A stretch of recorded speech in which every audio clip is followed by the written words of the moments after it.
Bienvenidos de nuevo, damas y caballeros, soy Derek.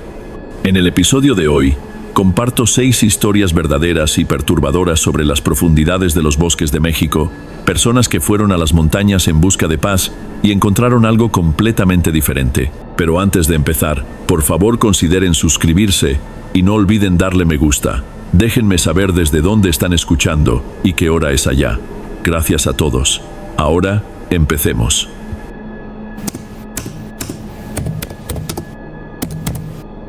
Hola Derek, mi nombre es Joaquín y he vivido toda mi vida en una región serrana que apenas aparece en los mapas de Chihuahua. No es el tipo de lugar donde las cosas cambian rápido. La gente es callada y si algo extraño pasa, lo arreglas en privado o mejor no te metes. Comencé a cazar desde morro, como a los 12 años. Aprendí el oficio de mi padrino, Chuy, después de que mi jefe muriera. Chuy era hombre de pocas palabras, pero conocía la sierra como sus cicatrices. Me enseñó cosas que nunca se me olvidaron. Cómo diferenciar las pisadas de un tejón de las de un tlacuache. Cómo saber cuando la montaña se queda muda. Y su consejo favorito: vas a saber cuando algo anda mal. No preguntes, nomás ponte atento. El invierno pasado me marcó Rubén Salinas. Vivía allá por el Cañón de los Lamentos. Tipo solitario. Tomaba recio, hablaba como si las palabras le dolieran. No era compadre, solo alguien que conocía como se conoce toda la raza en un pueblo chico.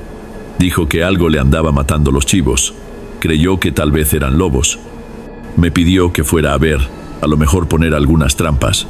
Ofreció 4,000 pesos y un garrafón de su tepache de pechuga. Ahora bien, el Cañón de los Lamentos, siempre tuve un presentimiento culero sobre esa zona. No era miedo exactamente, más bien como si algo adentro me advirtiera cada vez que me arrimaba. Aún así, el dinero es dinero, y pensé que sería cosa de un día. Salí antes de que cantara el gallo con mis herramientas: cepos, carnada, 3-0, 3-0, cohetes, el mismo equipo de siempre. Caminé por una vereda que no es de nadie. Los viejos del lugar platican historias sobre esa parte. Pendejadas, luces raras, voces entre los pinos, pasos sin dueño, esa clase de mamadas. No les hacía caso. Pensaba que era puro aburrimiento y mezcal malo. La casa de Rubén era un cochinero. El portal parecía que se quería venir abajo. Las ventanas llenas de mugre, no salía humo de la estufa. Toqué la puerta, di la vuelta, grité su nombre, ni madres. Atrás, el corral estaba abierto de par en par. Ni chivos, ni pelos, ni sangre, solo un corte perfecto en la malla ciclónica. Era preciso, sin jalones, sin señas de bronca. Fue ahí cuando vi el rastro. Salía derechito del corral hacia los árboles. No era camino de animal, era demasiado ancho. La tierra estaba bien hundida, como si algo pesado hubiera pasado por ahí muchas veces. Vi huellas, algo largas y flacas, con forma de persona, pero chuecas, como si alguien hubiera estirado los pies de un cristiano como chicle. Pensé en largarme. En serio, pero lo seguí. El rastro se metía en un bosque tupido, con pinos tan juntos que apenas cabías entre ellos. Después de como una legua, pasé por la vieja destilería de Rubén, o lo que quedaba, metal quemado y tambos negros de alguna explosión de hace años. Pasando eso estaba la barranca del Chamuco. A todos nos decían que no nos acercáramos de escuincles. Es una grieta honda y angosta que parte los cerros. El sonido se muere ahí. Gritas y no regresa nada. Ningún zopilote vuela encima. Ningún bicho vive ahí. Seguí adelante. Como a 20 varas, vi uno de mis cepos viejos. Estaba aplastado, doblado de una manera en que el fierro no se dobla. No por manos, no por garras. Como si alguien lo hubiera apretado hasta que se rindió. Entonces oí la respiración. Era lenta y gruesa, como si alguien tratara de escupir pero nunca pudiera del todo. Hacía eco en la barranca, pero no se oía lejos. Todo mi cuerpo se heló. Me volteé despacito. Estaba parado entre 2 pinos, alto, flaco, con los brazos demasiado largos, llegando más abajo de las rodillas, la piel del color de ceniza de ocote, estirada sobre huesos como alambre, sin ropa, solo pedazos de pellejo viejo colgándole como trapos. Su cara tenía hoyos hondos y vacíos donde deberían estar los ojos. Su quijada colgaba abierta, goteando un lodo negro que olía a corteza podrida. Levantó un brazo, apuntando no a mí, sino más allá. Volteé para atrás. No había nada. Cuando me regresé, ya no estaba. Sin ruido, sin movimiento, solo yo parado en ese hoyo, como si me lo hubiera imaginado todo. Pero no fue así. Salí de esa barranca caminando para atrás paso a paso, sin voltearle la espalda. Llegué a la casa de Rubén al anochecer. Trabé la puerta con todo lo que encontré. Me quedé ahí toda la noche, con el rifle en las piernas, esperando, escuchando. Rubén nunca llegó. Al amanecer, dejé todo. Me fui nomás con mi rifle. No recogí los cepos. No empaqué mis cosas. Ni siquiera cerré la puerta. Un par de semanas después, mi compadre Martín, que trabaja en Protección Civil, me dijo que un chamaco había desaparecido cerca del Cañón de los Lamentos, cazando conejos con su primo. Encontraron al primo en la barranca del Chamuco, meciéndose, murmurando sobre una boca que no habla. Nunca encontraron al otro morro, pero sí encontraron una tira de cuero de venado clavada a 20 metros de altura en un pino, completamente pelada, sin marcas de colmillos, solo pelada. Todavía trabajo en la sierra, todavía pongo cepos, pero no me arrimo al Cañón de los Lamentos, ni siquiera lo menciono en voz alta. Lo que sea que vi ahí, no andaba de paso, vive ahí. Y algunas noches, cuando reviso mis líneas y encuentro alguna retorcida como alambre mojado en lugares donde no he andado, me acuerdo y sigo caminando.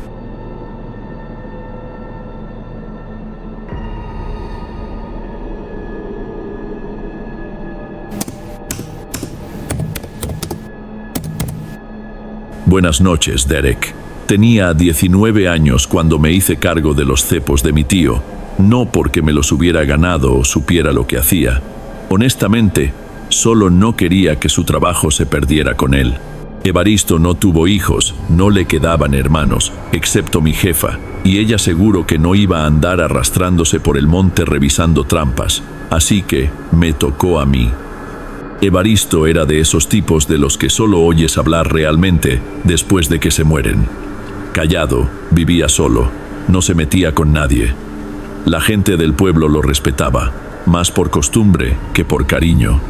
Tenía su jacal cerca de la cañada del Ahorcado, donde los bosques comienzan a cerrarse sobre sí mismos.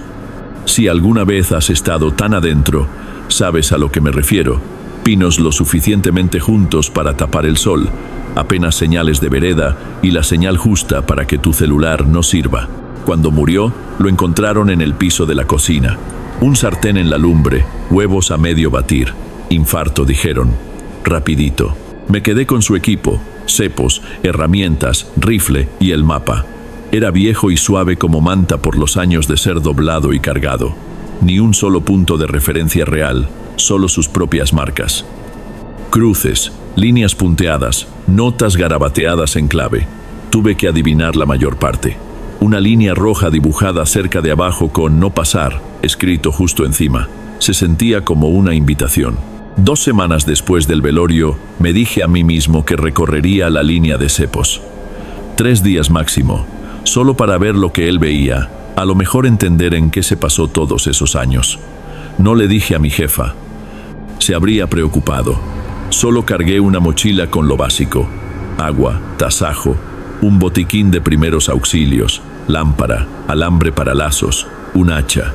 También agarré el viejo rifle de cerrojo, 22 de Evaristo. No es que pensara usarlo, más bien por tranquilidad. Y llevé a Canelo.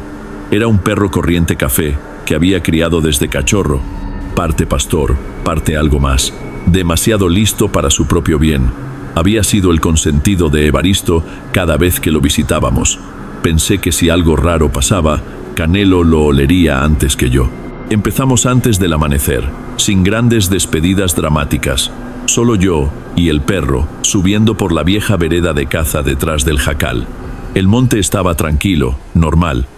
No pacífico exactamente, pero familiar de esa manera que los bosques tupidos se vuelven después de haber caminado un rato. Todo lo que oyes son tus propias botas, tu respiración, las ramas moviéndose. Ese primer día estuvo bien. Encontré 4 cepos, 2 vacíos, 1 activado y 1 con un conejo ya tieso. Anoté sus ubicaciones, los reajusté.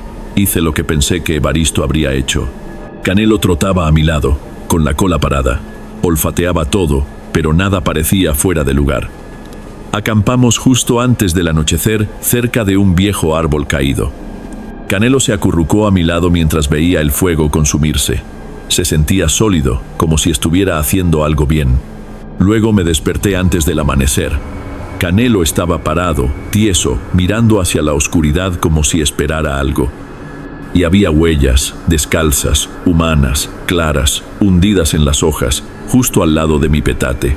No estaban tambaleantes ni chuecas. Caminaban en línea recta, directamente a través del centro de nuestro campamento. Las miré fijamente durante 1 minuto completo, tratando de encontrar algo que tuviera sentido. Un caminante nocturno, un cazador furtivo. Pero, ¿quién chingados camina descalzo por aquí en octubre? Empaqué rapidito, ni siquiera comí. Solo nos puse en movimiento. La vereda se hizo más angosta mientras avanzábamos. Los árboles se inclinaban más. El musgo lo cubría todo. Piedras, troncos, raíces. Incluso el aire se sentía más espeso, como si estuviéramos entrando en un espacio que no nos quería allí. El siguiente cepo que encontramos había sido destruido. No activado, destruido. El alambre del lazo estaba roto, la madera astillada. Parecía que algo grande lo había destrozado a propósito. No un oso, no un coyote, algo deliberado. Al lado del cepo roto había un montón de piedras, apiladas perfectamente, 5 en total. En la cima, una calavera, probablemente de mapache.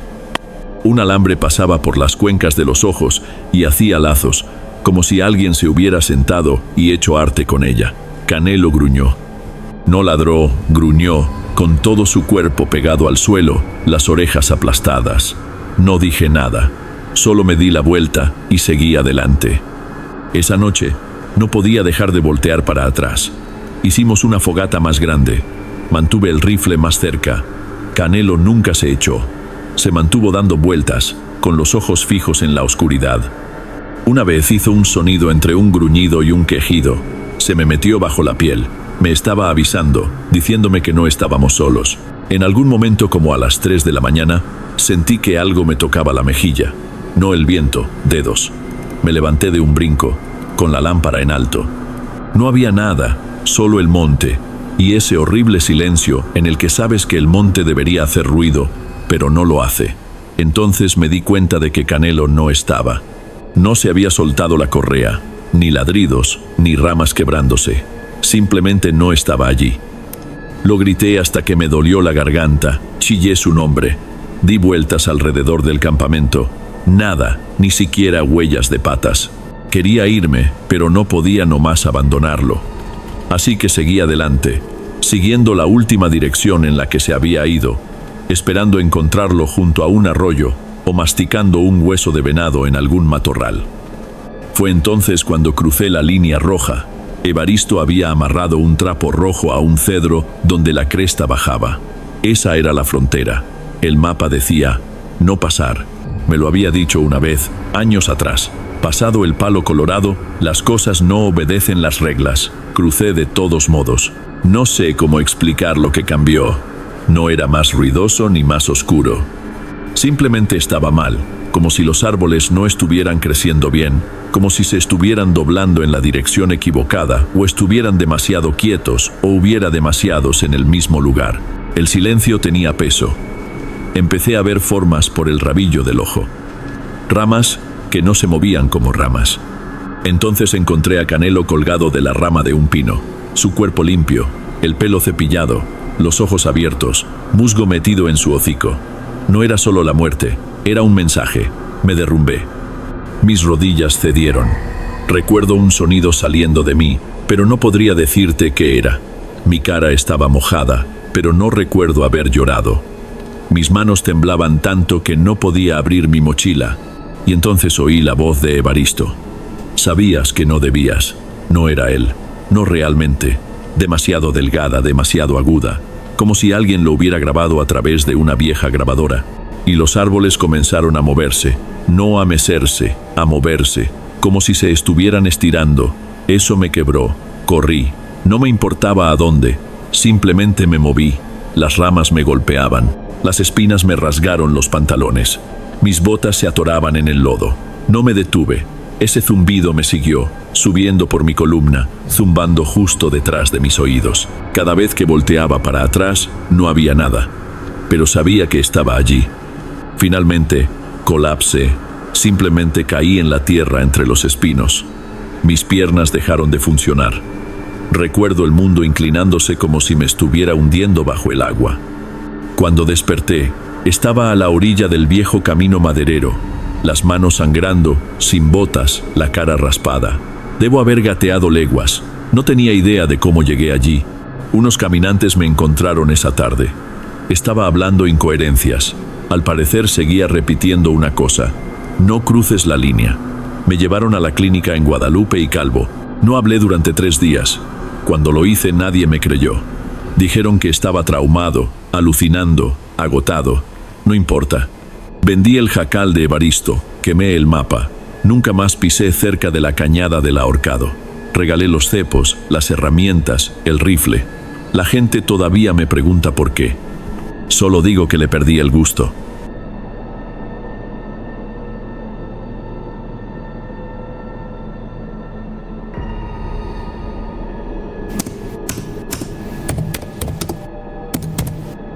Buenas noches, Derek. Mi nombre es Roberto.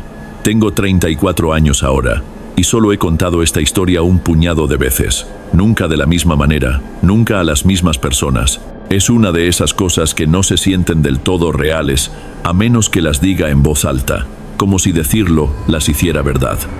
Pero cada vez que lo hago, siento ese mismo peso en mi pecho, ese mismo pavor silencioso que simplemente está ahí. Esto pasó a finales de 2015. Había pasado por una mala racha, perdí mi trabajo, encargado de embarques en una bodega de llantas, y me gasté mis ahorros más rápido de lo que admitiría. Vivía en un departamento de una habitación culero cerca de Juárez, tomando demasiado, durmiendo muy poco, básicamente viendo mi vida hundirse en cámara lenta. Entonces, recibí la llamada. Mi abuelo había fallecido. No habíamos sido cercanos. Era un hombre recio, no cruel, solo distante. Hablaba más con miradas que con palabras. Pero de alguna manera, yo fui a quien le dejó el rancho. Un lugar destartalado escondido en las profundidades de la Sierra Madre, en un lugar llamado Barranca de los Muertos. Ni siquiera un punto en la mayoría de los mapas. No lo pensé 2 veces. Empaqué mis cosas, lo poco que no había vendido, y manejé directamente para allá. Pensé que, si no otra cosa, podría despejar mi cabeza, dejar de tomar, intentar empezar de nuevo. El rancho estaba peor de lo que recordaba. Portal torcido, estufa de leña que traqueteaba al respirar, un viejo generador que se quejaba más de lo que funcionaba.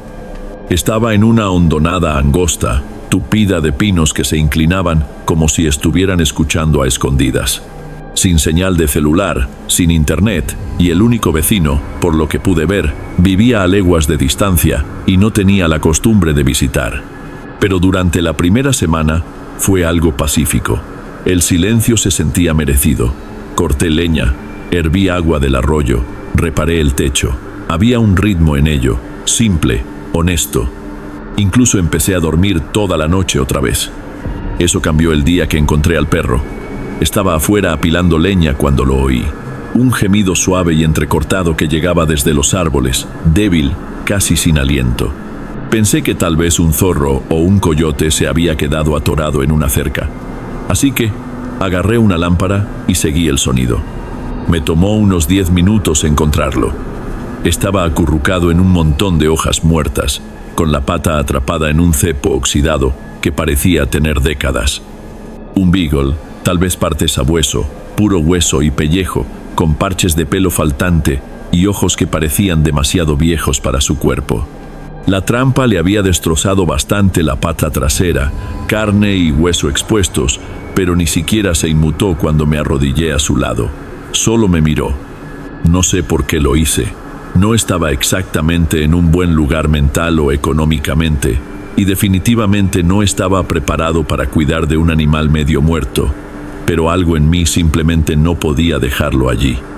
Me quité la camisa de franela, lo envolví en ella y lo llevé de vuelta al rancho. Limpié la herida con agua oxigenada, la vendé lo mejor que pude con gasa de un botiquín de primeros auxilios a medio usar y le di algunos antibióticos que me habían recetado un par de años atrás.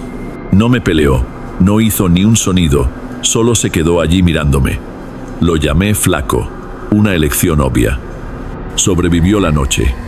Por la mañana, cojeaba por ahí como si hubiera vivido allí toda la vida, la cola moviéndose con una especie de curiosidad cautelosa.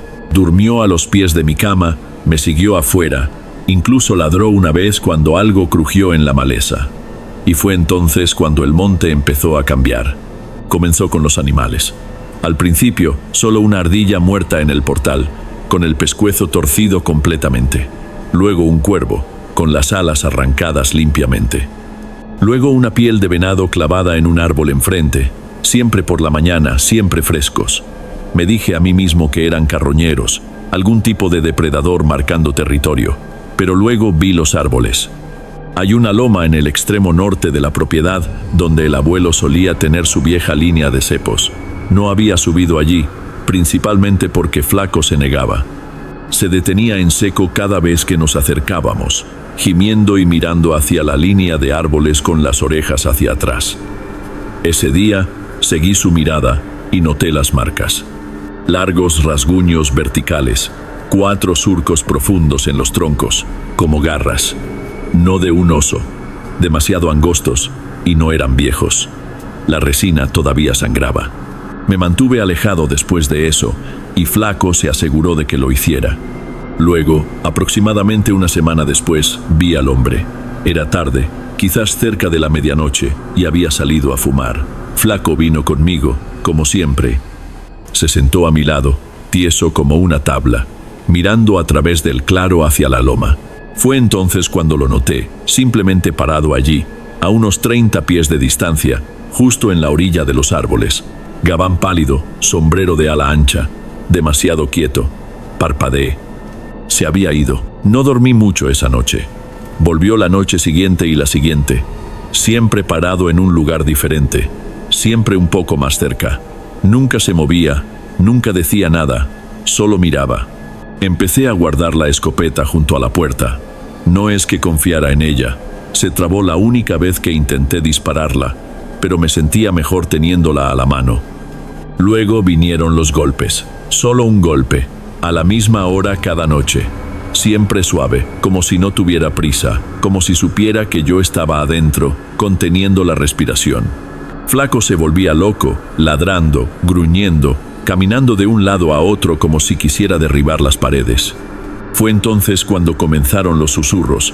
Venían a través de los tablones, suaves y sibilantes, como alguien hablando justo detrás de la madera.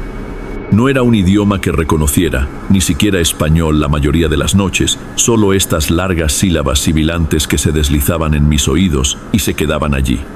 Pero a veces captaba palabras claras. Devuélvemelo, no es tuyo, estaba marcado. Fue entonces cuando encontré el nuevo cepo, colocado limpiamente en los escalones de mi portal como un regalo. Dentro, un cuervo muerto con las alas arrancadas y los ojos abiertos. Flaco no me perdió de vista después de eso. Me siguió de cuarto en cuarto, durmió contra la puerta, gruñó a sombras que no se movían. La noche en que todo se vino abajo, estaba en la cama. Flaco ya estaba dormido a mi lado cuando lo oí. Pasos lentos y pesados sobre el techo. No una ardilla, no tejones, algo grande. Cada paso crujía a través de las vigas. Luego se detuvo, justo encima de la puerta. Agarré la escopeta. Aunque sabía que no funcionaría, la sostuve de todos modos. Entonces, la perilla de la puerta giró. Flaco explotó, gruñendo, ladrando, el cuerpo tenso como un resorte cargado. Se lanzó contra la puerta con tanta fuerza que pensé que la arrancaría de las bisagras. Y entonces llegó el golpe, pero no en la puerta, en la ventana. Me giré. Estaba allí, el hombre a centímetros del vidrio, sonriendo. Su boca era demasiado ancha, sus dientes eran largos. sus ojos completamente negros, bordeados de blanco como un venado atrapado en las luces después de que ya está muerto. «Era mío», susurró. «Devuélvemelo». No podía moverme, no podía hablar. Flaco se interpuso entre nosotros, con el pelo erizado, gruñendo tan profundamente que parecía que las paredes temblaban. Y así, sin más, el hombre se fue. Me fui a la mañana siguiente, o lo intenté. Empaqué la troca, subí a Flaco en el asiento a mi lado, pero la batería estaba muerta. La había revisado la noche anterior. Estaba bien. Volví adentro tratando de idear un plan, y entonces oí el crujido. Un árbol cayó justo sobre el único camino de salida. Me tomó otra semana salir, racioné la comida, caminé 5 leguas hasta que encontré a un guardabosques revisando la línea. Me llevó a la estación. No volví, no quería mis cosas. Me he mudado 2 veces desde entonces. Conseguí un trabajo, encontré un departamento con cerraduras de verdad, duermo cerca de la puerta, vigilo las ventanas, pero el hombre no ha vuelto. Y si tengo suerte, nunca lo hará.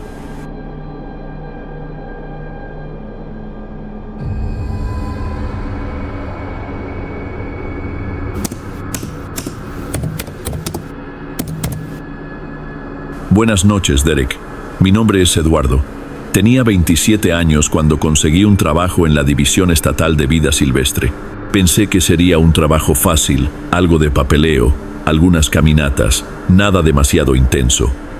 Me asignaron a monitorear las poblaciones de depredadores en un tramo remoto de la Sierra Madre, cerca de un lugar llamado Cañón Bermejo. La cosa es que Cañón Bermejo no está en la mayoría de los mapas. El GPS se corta leguas antes de llegar. No es solo remoto, se siente como un lugar deliberadamente olvidado. Llegué a mediados de octubre. La estación de guardabosques parecía no haber tenido mantenimiento en décadas. Adentro, el aire era espeso con el olor a madera húmeda y humo rancio. Una mujer llamada Esperanza me entregó un mapa topográfico gastado y me señaló las veredas que tendría que inspeccionar. Justo cuando estaba a punto de irme, añadió: «¿Querrás hablar con Chencho?» «¿Quién es Chencho?», pregunté. «Un viejo cazador que vive por la Loma del Cuervo. Conoce estos montes mejor que nadie. Sabe lo que todavía anda por ahí». Sus palabras resonaron más de lo que deberían. La caminata hasta el jacal de Chencho tomó unas 2 horas. Ninguna vereda real, solo caminos cubiertos de maleza que parecían más de animales que de humanos. Su jacal estaba enclavado detrás de una densa cortina de abetos y pinos. Al acercarme, lo vi en el portal, con una pipa en una mano y un hacha de mango largo en la otra.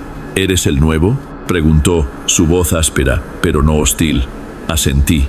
Me indicó que me sentara en un tronco y platicamos, principalmente sobre el terreno, los cepos y lo que se suponía que debía encontrar. No dijo mucho sobre sí mismo, solo que había estado poniendo cepos en estos montes desde que era chamaco y sabía dónde no pisar. Salimos temprano a la mañana siguiente. Mucho antes del amanecer, llevaba un costal de lona y un viejo rifle de cerrojo, plateado por el uso en la empuñadura. Yo tenía mi portapapeles, mi GPS y la confianza de alguien que pensaba que la ciencia podía explicarlo todo. El aire era frío, pero el silencio era peor. Tan espeso que se sentía intencional, como si el monte estuviera esperando. Caminamos todo el día, revisando líneas de cepos que se extendían como venas ocultas a través de la maleza. Chencho me mostró cómo detectar lazos, cómo seguir huellas sutiles en el suelo. Trabajaba en silencio la mayor parte del tiempo, pero una vez, alrededor del mediodía, se volvió hacia mí y dijo: «Mantente cerca cuando lleguemos a las piedras. No quiero que pises donde puedan olerte». «¿Quiénes?», pregunté riéndome. Él simplemente siguió caminando. A última hora de la tarde, llegamos a un arroyo que cortaba un barranco, sus orillas llenas de los restos oxidados de viejos cepos. Uno todavía sostenía a un zorro, demacrado y temblando. Su pata estaba destrozada, los ojos desorbitados. Chencho no dudó, simplemente bajó el martillo limpiamente. Lo miró fijamente un momento demasiado largo. «Siempre sufren más de noche», murmuró. Acampamos cerca, en un claro rodeado de imponentes abetos. Hizo un fuego con una precisión casi ritual, sin levantar la vista. Mientras anochecía, le pregunté por su familia. No respondió. Cambié de tema. ¿Alguna vez has visto algo extraño por aquí?, pregunté, tratando de sonar casual. Mucho, dijo. Extraño no significa malo, pero lo malo también anda por aquí. Esa noche no pude dormir. Algo en el monte se sentía hueco, como si lo hubieran vaciado y llenado de vigilancia. Alrededor de las 2 a.m. oí movimiento. No hojas, no animales, pasos, un ritmo constante. Me senté. El fuego se había reducido a brasas. Chencho no estaba. Agarré mi lámpara, la pasé por el claro. Nada. Luego me giré hacia la línea de árboles. Había alguien parado allí, sin moverse, solo observando. Me congelé. La figura se parecía a Chencho.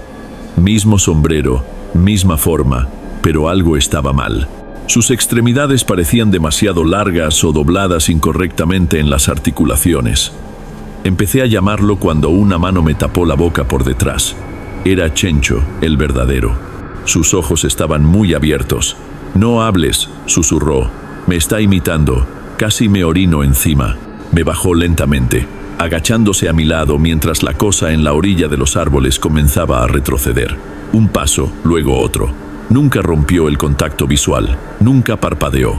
Una vez que se fue, no habló durante mucho tiempo. «Salió del hoyo», dijo finalmente.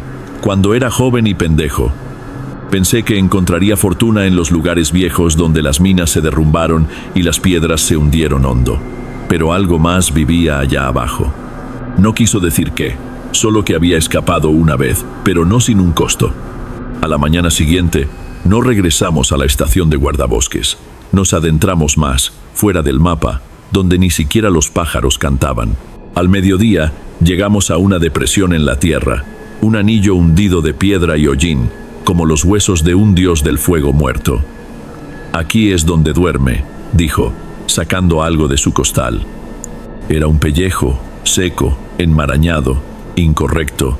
Parecía que una vez perteneció a algo canino, pero el pelo se movía cuando soplaba el viento, como si todavía estuviera unido a la respiración. Vertió petróleo sobre él y dejó caer un cerillo. La cosa gimió mientras ardía. No el pellejo, el monte. Chencho cayó de rodillas, murmurando en algún dialecto medio muerto. Cuando terminó, nos quedamos allí, escuchando el silencio retroceder. En el camino de regreso, le pregunté qué era.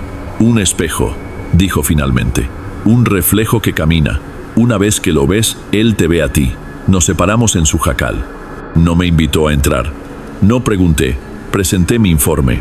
Dije que las líneas de cepos estaban despejadas, la actividad de depredadores baja. Luego me trasladé antes de que llegara la nieve.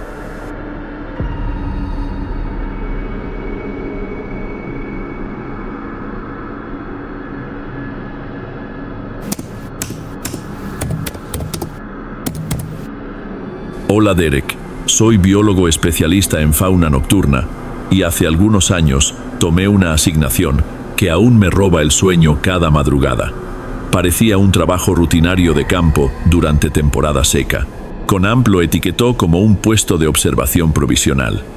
Requerían a alguien con conocimientos en comportamiento animal para registrar patrones de caza nocturnos en una extensión aislada de la Sierra Madre llamada Cerro Pelado. Trabajo individual, 3 meses.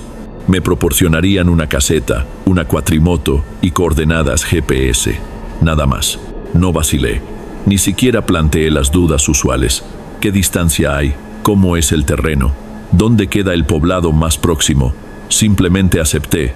En aquellos días no buscaba comodidades. Solo necesitaba alejarme de Ciudad de México, huir de ciertas personas, escapar del caos que había provocado en mi vida. La caseta yacía sepultada en las montañas, a 4 horas del camino asfaltado más cercano.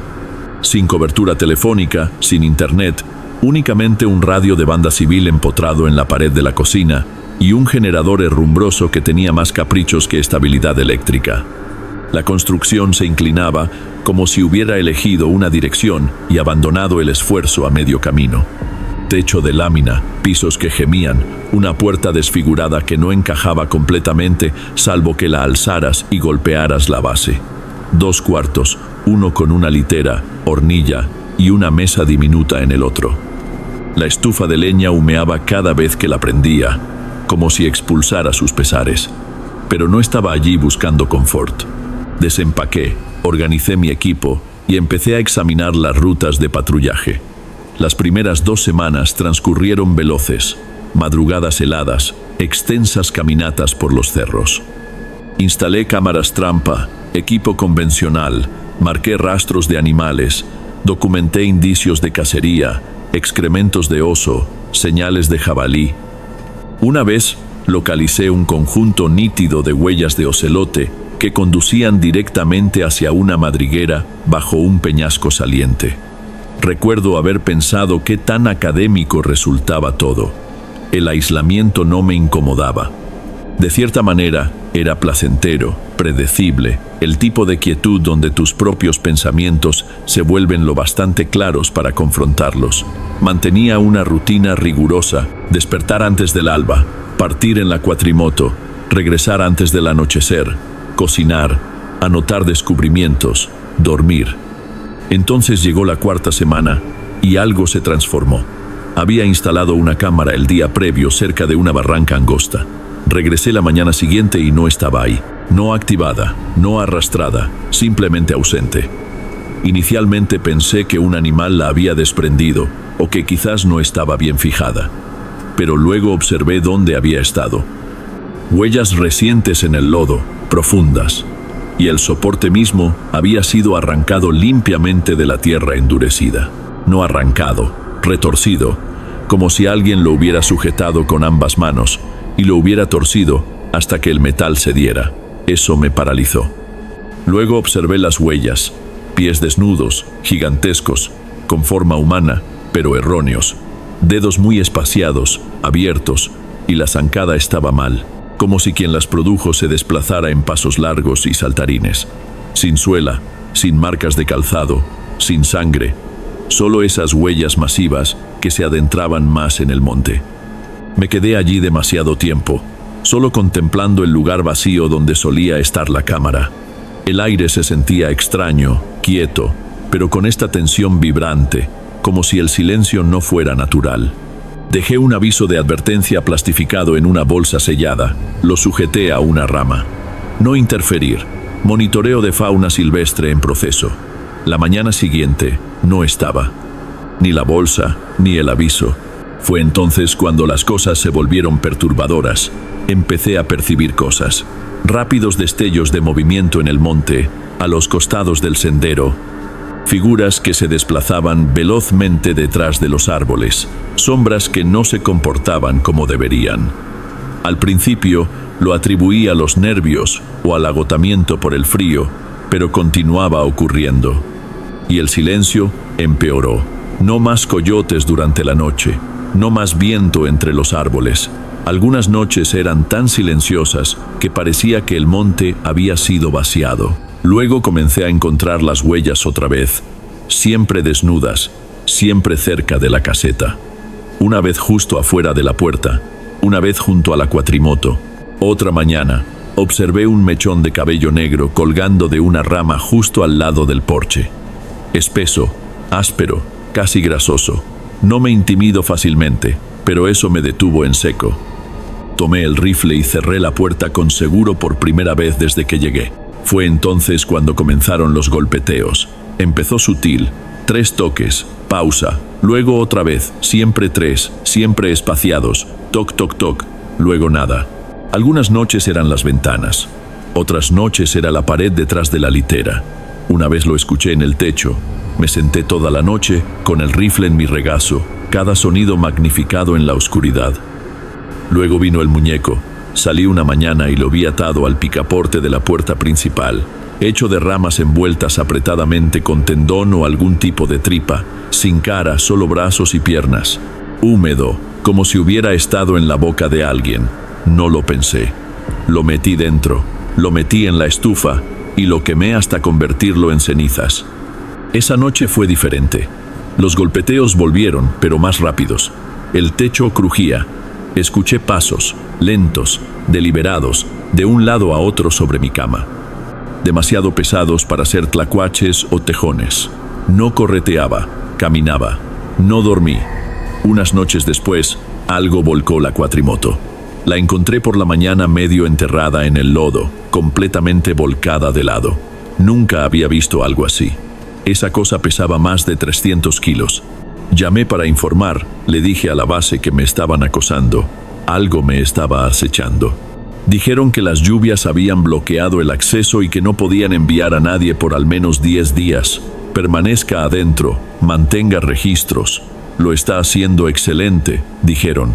Esa noche me quebró. Acababa de hervir agua para el té cuando escuché los golpeteos otra vez, esta vez en la ventana trasera. Me acerqué sigilosamente, lento, con el corazón latiendo fuertemente, y aparté la cortina una rendija. Había un rostro reflejado en el cristal, no sobre él, no afuera, adentro. Largo, pálido, ojos negros y huecos, boca ancha y quieta. No parpadeó, no se movió, pero de alguna manera sonrió. Tropecé hacia atrás, rifle en mano. No dormí, solo vigilé la puerta. Al amanecer, salí. Lodo fresco, superficie limpia, excepto alrededor de toda la caseta. Huellas, docenas, de todos los tamaños, todas desnudas, rodeando el lugar una y otra vez en bucles. Algunas huellas se arrastraban, como si lo que las hizo tuviera articulaciones adicionales o extremidades retorcidas. Debería haber regresado adentro. En lugar de eso, seguí el rastro más fresco por una pendiente, adentrándome en una parte del monte que no había cartografiado. No estaba en el GPS, sin marcadores. Los árboles crecían apretados, cubiertos de musgo, y el aire se sentía espeso. En medio del claro, lo vi, agachado en el lodo como si hubiera estado esperando. Extremidades largas y plegadas, piel áspera y gris como la corteza. Pellejos colgaban de sus brazos, piel de venado, mapache, zorro, cosidos o pegados. No se movió cuando me acerqué, luego lo hizo. Se levantó lento, deliberado, y me di cuenta de lo alto que era. 2.5 metros, quizás más. Su rostro no era humano, no era nada. Ojos demasiado oscuros, sin nariz, boca demasiado ancha. Pero me observó, y luego silbó. Una nota larga y baja, como el viento aullando a través de un hueso. Lo sentí dentro de mi pecho, agudo y profundo, como una pena, como si algo ancestral me hubiera visto y decidido que yo era conocido. Me ardían los ojos. No me di cuenta de que estaba llorando hasta que parpadeé. Retrocedí, paso a paso, no levanté el rifle, no pude, simplemente me fui.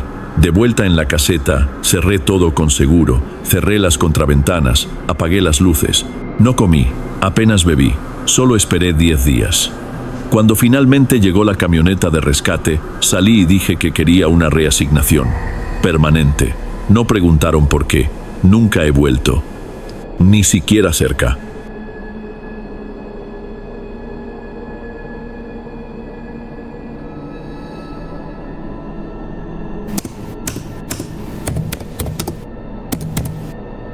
Buenas noches, Derek. Tengo 30 años ahora. Trabajo en turnos de maquiladora en un pequeño pueblo de Chihuahua. Pero cuando tenía 23, vivía solo cerca del Cerro de la Calavera. Tenía esta vieja bodega de adobe que había convertido en algo habitable. No exactamente acogedor, pero mantenía el aire fuera. Sin drenaje, sin señal de celular, sin un camino real de entrada. Solo un brasero de barro agrietado, un petate y una planta de luz que funcionaba cuando se le antojaba. En ese entonces me ganaba la vida como cazador de animales de piel, coyote, zorra, gato montés principalmente. Revisaba las líneas, traía las pieles, las limpiaba y curtía a mano. Y luego las llevaba a un intermediario un par de ranchos más allá. Ya no hay mucha gente que se dedique a la caza a tiempo completo, lo que significaba menos competencia, pero también menos gente con quien intercambiar advertencias cuando algo extraño empezaba a suceder. Era finales de enero, ese tipo de período en el que el monte se siente quebradizo bajo tus guaraches, y estaba desayunando en la fonda de Doña Carmen en el pueblo. Me senté en la barra con mi café y un bolillo que podría haber servido como una piedra.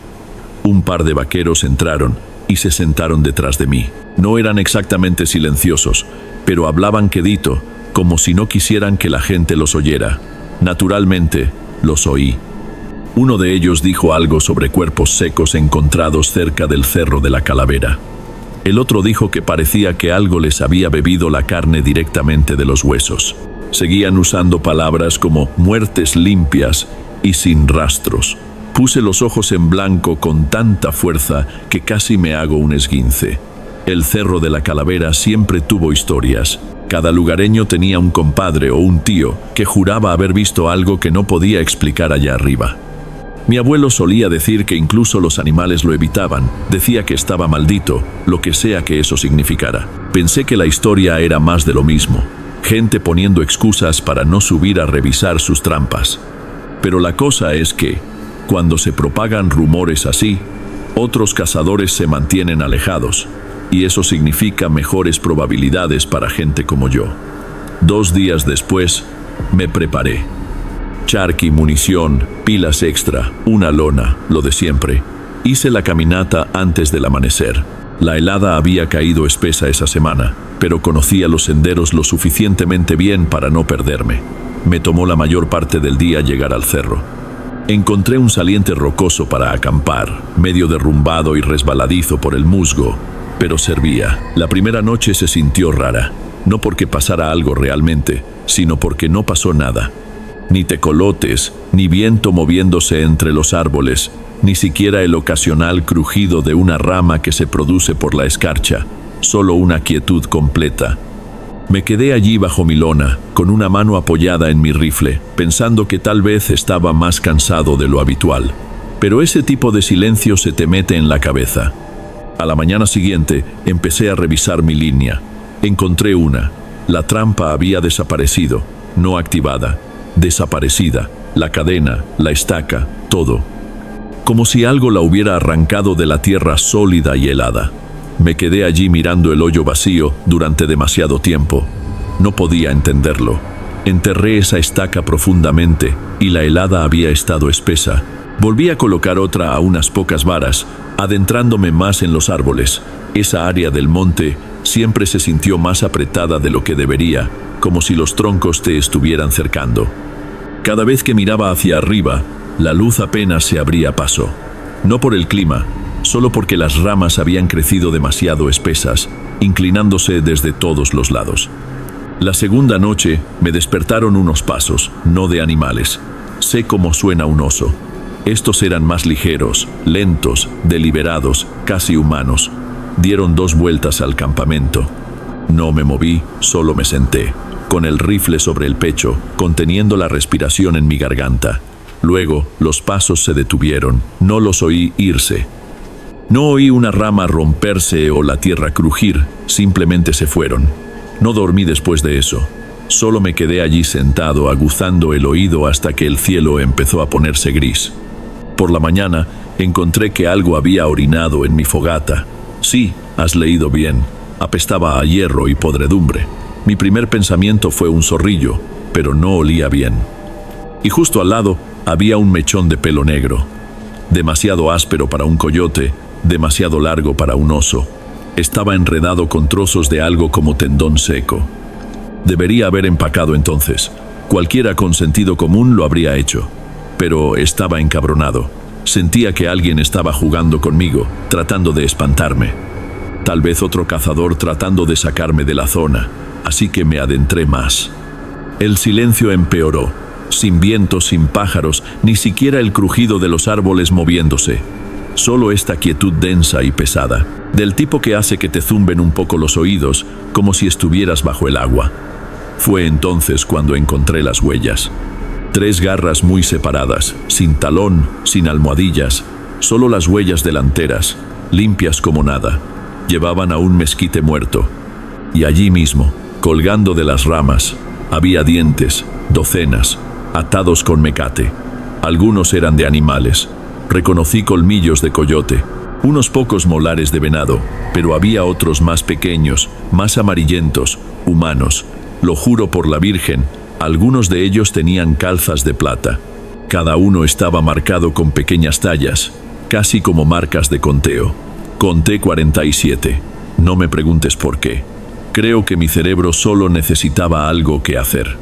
Fue entonces cuando la presión golpeó, no física, no como si me tocaran, sino como si el monte de repente dejara caer todo su peso a mi alrededor. Todo se volvió espeso, mi respiración se volvió superficial. Me di la vuelta y corrí. No me importaban las trampas, ni siquiera agarré todo mi equipo, simplemente salí disparado. Me abrí paso a través de la maleza tan rápido que no sentí las espinas cortándome los brazos. Los árboles pasaban borrosos y el sendero no se mantenía derecho. Me encontré volviendo sobre mis pasos sin querer. Pasé la misma peña caída 3 veces. Era como si algo me estuviera dirigiendo. Para cuando tropecé de vuelta al campamento, el fuego estaba ardiendo de nuevo. Yo no lo había encendido. Y sentada justo en el medio estaba una de mis trampas, cerrada de golpe alrededor de una pata de venado. Sin sangre, sin señales de lucha, simplemente sentada allí en las llamas como si perteneciera allí. No dormí, solo me quedé mirando el fuego hasta que se consumió en cenizas. A la mañana siguiente, empaqué lo poco que no había dejado caer y comencé a bajar. El sendero intentó jugármela de nuevo. Podía sentirlo, como si con cada paso que daba, algo detrás de mí estuviera observando, no siguiendo, observando. Me tomó horas más de lo que debería, pero salí. Cuando vi mi pick-up, me senté a su lado y me reí durante 1 minuto completo antes de darme cuenta de que estaba llorando. Eso debería haber sido todo, pero unas semanas después, 2 excursionistas desaparecieron en ese cerro. Luego un guardabosques. Se organizaron partidas de búsqueda, perros, helicópteros. Todo lo que encontraron fue una bota y una chamarra manchada de sangre. Vendí la tierra esa primavera, le di un buen precio al tipo y no respondí a ninguna de sus llamadas de seguimiento. No he vuelto desde entonces. Ahora trabajo en interiores, sueldo fijo, calefacción que no viene de partir leña. No es emocionante, pero es seguro. Duermo con las luces prendidas la mayoría de las noches.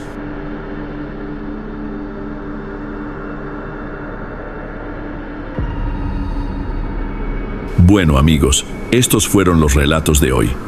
Espero de corazón que los hayan disfrutado. Subo nuevos videos todos los días y me encantaría volver a encontrarlos en el próximo video. Ahora, en pantalla, les dejo 2 videos más que estoy seguro les van a encantar.